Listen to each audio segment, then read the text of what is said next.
ভারতীয় রেলে ইন্টার্নশিপ। ভারতীয় রেলের ইন্টার্নশিপের জন্য যারা যারা অ্যাপ্লাই করেছিলে তারা কিভাবে তারা সিলেক্টেড হয়েছো নাকি সেটা কিভাবে জানবে, বা সিলেক্টেড প্রার্থীদের তালিকা কিভাবে তোমরা চেক করবে, সেই ব্যাপারটা তোমাদের এই ভিডিওর মাধ্যমে বলবো। এবং দ্বিতীয় প্রশ্ন যেটি ছিল, তোমরা অনেকেই বলছো যে 4 নভেম্বর যে স্যার ডিবি হবে, সেই ডিবির জন্য কি কি ডকুমেন্টস লাগবে সেগুলোর ব্যাপারে ডিটেলসে বলুন, সেটাও তোমাদের বলবো। তৃতীয় যে প্রশ্নটি, এটাও কিন্তু ম্যাক্সিমাম কমেন্টে এসছে, সেটা হচ্ছে পরবর্তী ট্রেনিং এর বিজ্ঞপ্তি কবে প্রকাশিত হবে, তো সেটাও তোমরা জানতে পারবে। তার আগে তোমাদের কোয়ালিফিকেশনের ব্যাপারটা বলে দিই। এখানে কিন্তু যে কোয়ালিফিকেশন সেটা হচ্ছে শুধুমাত্র মাধ্যমিক পাস, কোনো আইটিআই যোগ্যতার প্রয়োজন লাগে না। এখানে তোমাদের বয়স হচ্ছে 18 থেকে 35 বছর। তো চলো ভিডিওটা এবার শুরু করছি। সম্পূর্ণ বিস্তারিত তথ্য, একদম স্টেপ বাই স্টেপ প্রত্যেকটি তথ্য তোমাদের কাছে তুলে ধরবো এই ভিডিওর মাধ্যমে। ভিডিওটাকে কন্টিনিউ দেখো, কারণ তোমরা জানো ভদ্রেশ্বর স্টাডি সেন্টার মানেই কিন্তু নতুন কোনো আপডেট, নতুন কোনো গুরুত্বপূর্ণ ইনফরমেশন। তো চলো ভিডিওটা শুরু করছি। তোমরা দেখো, তোমরা যারা যারা এই মেলটা যারা যারা পেয়েছো তারা অবশ্যই কিন্তু কমেন্টে জানাবে, ঠিক আছে? তো এই মেলটায় কি কি বলা হয়েছে আমি সম্পূর্ণ ব্যাপারটা তোমাদের কাছে বলছি। দেখতেই পাচ্ছ যে regarding date of physical verification, অর্থাৎ তোমাদের ডিভির জন্য যে ডেটটা, এই ডেটের ক্ষেত্রে কিছু পরিবর্তন হয়েছে, কারণ তারাই ভুল করেছে। তো কি ব্যাপারটা বলা হয়েছে দেখো, এটা আমাকে একটা স্টুডেন্ট আমাকে পাঠিয়েছে, তো আমি সেটাই তোমাদের কাছে বলছি। দেখো, the date mention in the confirmation mail send 23 October 2024 mail এসছে তার কাছে। এবার সেখানে বলছে যে স্কিল ডেভেলপমেন্ট ট্রেনিং টিটিসি ইলেকট্রিক্যালে সে অ্যাপ্লাই করেছিল, নভেম্বর 2024 তার ট্রেনিং শুরু হবে, এবং 4 November 2024 in place of 4 October 2024 which was mention by mistake. এটা কিন্তু মিস্টেক করে তারা কি করেছে, তোমাদের 4 অক্টোবর 2024 বলে একটা মেল পাঠিয়ে দিয়েছিল, ঠিক আছে? যে ডেটটা তো কখনোই হতে পারে না, এটা সম্ভবই নয়, কারণ তোমাদের আবেদনের লাস্ট ডেট কত ছিল? 21 অক্টোবর। 21 অক্টোবর যদি কোনো আবেদন চলে, 4 অক্টোবরে কি করে ডিভির ডেট হতে পারে? তো এটা তো সম্পূর্ণ ভুল। তার জন্য সংশোধন করে তারা কিন্তু তাদের ভুলটা সংশোধন করার জন্য এই একটা মেল কিন্তু তারা রিপিট করে আবার পাঠিয়েছে। তো এই মেলেতেই তারা আবার বলেছে যে 4 নভেম্বর, 4 অক্টোবর নয়, 4 নভেম্বরে কিন্তু তোমাদের ডিবি হবে, ঠিক আছে? তো এই মেলটা কারা কারা পেয়েছো তারা অবশ্যই কিন্তু কমেন্টে জানাবে। আচ্ছা, আমরা এবার দেখে নেব যে যারা যারা মেলটা পাওনি, বা তোমরা কিভাবে তোমরা জানতে পারবে যে তোমরা সিলেক্টেড হয়েছো কি হওনি, সেই ব্যাপারটা তোমাদের কাছে ক্লিয়ার করবো। তার জন্য অফিসিয়াল ওয়েবসাইটে চলে যাব। তো দেখতে পাচ্ছ আমি একদম অফিসিয়াল ওয়েবসাইটে চলে এসেছি। তো এখানে তোমরা দেখো, তোমরা যখন সার্চ করবে গুগলে রেল কৌশল বিকাশ যোজনা 2024 বলে সার্চ করবে, এখানে প্রথম যে অপশনটা তোমরা পাবে সেটাতে ক্লিক করবে। ক্লিক করার পরে আমি একদম পুরো মেন যে ওয়েবসাইটে ভিজিট করে গেলাম। এবার দেখো, এখানে তোমাদের কি করতে হবে, অ্যাপ্লিকেশন স্ট্যাটাস বলে একটা জায়গা পাবে, ঠিক আছে?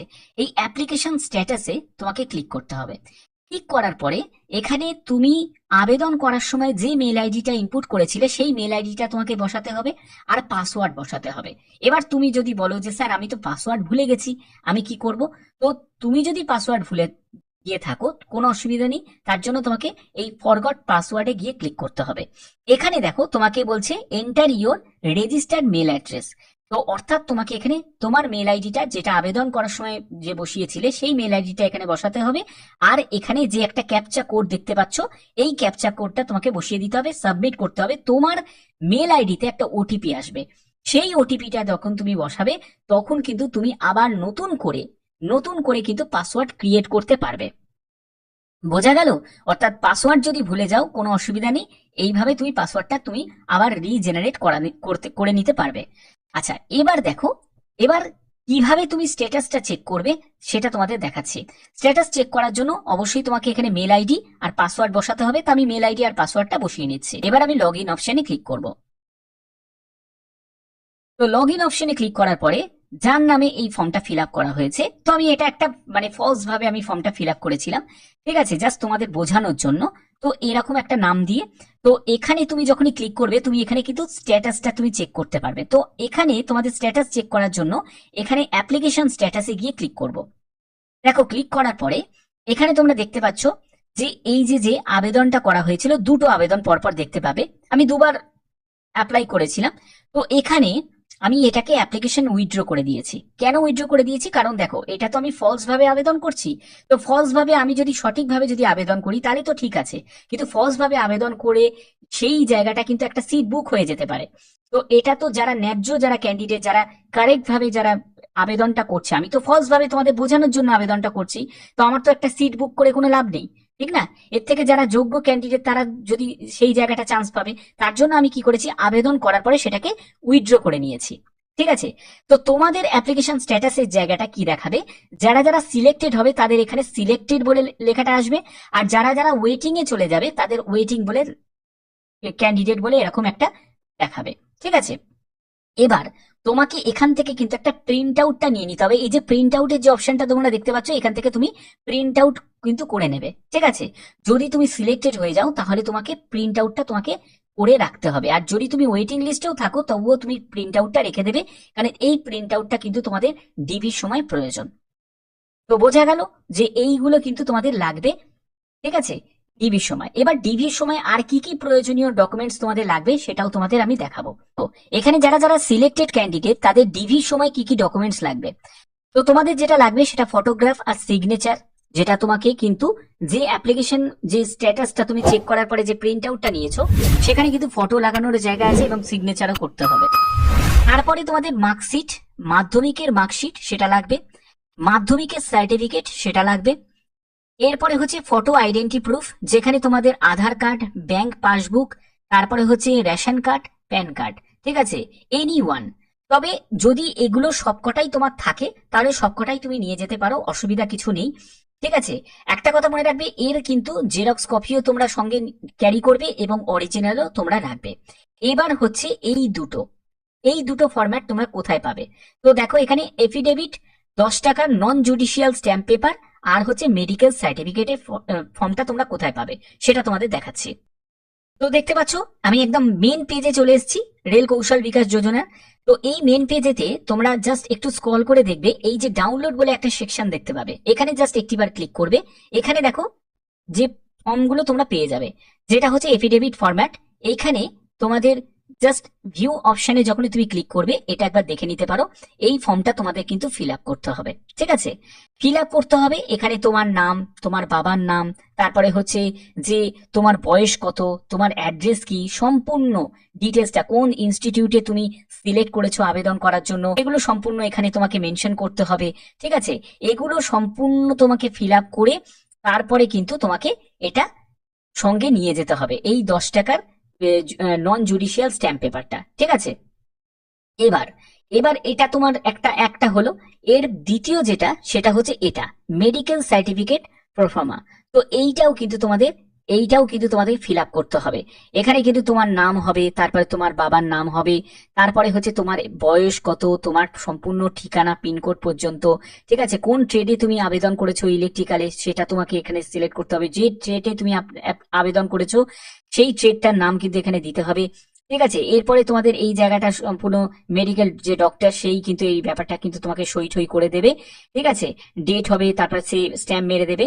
এগুলো করার পরে তোমাকে কিন্তু এটাও কিন্তু তোমাদের অরিজিনাল কিন্তু নিয়ে যেতে হবে, এটা কিন্তু কোনো রকম জেরক্স কপি না, অরিজিনাল নিয়ে যেতে হবে। যেই দুটো দেখালাম সবই কিন্তু অরিজিনাল গুলো তোমাকে ক্যারি করতে হবে।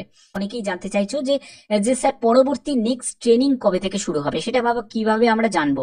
তার জন্য এখানে জাস্ট তুমি সিম্পলি ইনস্টিটিউটে গিয়ে ক্লিক করলে, ক্লিক করার পরে তোমাদের দেখো একটু স্ক্রল করে প্রত্যেকটা তোমরা একবার যে ট্রেনিং যে সেন্টার গুলো আছে সেগুলোতে তোমাদের এই যে শিডিউল বলে অপশনটা তোমরা যেটা পাবে না, এখানে গিয়ে একবার চেক করতে হবে।